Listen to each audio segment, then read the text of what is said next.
ពុកម៉ែមានរឿងឥតលហើយនាំតែបញ្ហា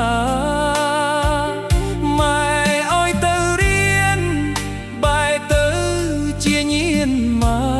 កហើយកិច្ចសាលាធ្វើខ្លួនអព្រៃពុកខំរកប្រាក់ម៉ែខំលក់ក្លីកូនចង់បានໄວได้ថ្លៃតាមចិត្តកូនទោះជំពាក់គេរុំរឹតឡើងជុំខ្លួនក៏កូនប្រស្ងួន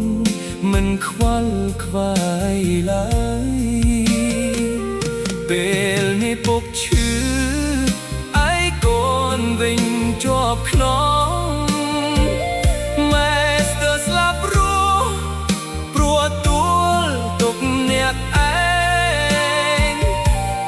បានត្រឹមយំអាណិតได้ใกล้แลงនេះហើយគឺបែងជាក្មេងទុំនៅម៉ែពុកអើយកូនសូមសន្យារួចទុកពេលណាកាយខ្លួនជាថ្មីក្មេងទុំនឹងធ្វើខ្លួនឲ្យប្រពៃកូនធ្វើໄວដើម្បីលោកមកដល់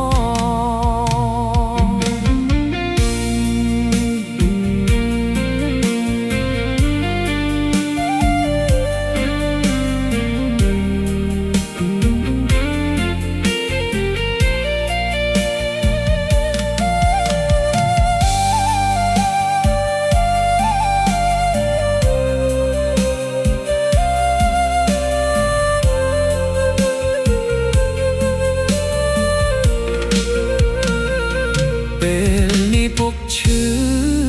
ឯកូនវិញជាប់ខ្នងម៉ែស្ទើរស្លាប់រស់ព្រោះទួលទុកអ្នកឯង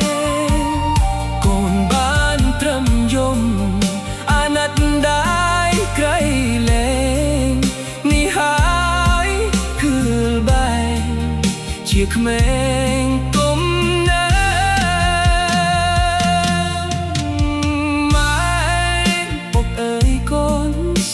សន្យារួចទៅពេលណាកាយខ្លួនជាថ្មីលៀកក្មេងទុំនឹង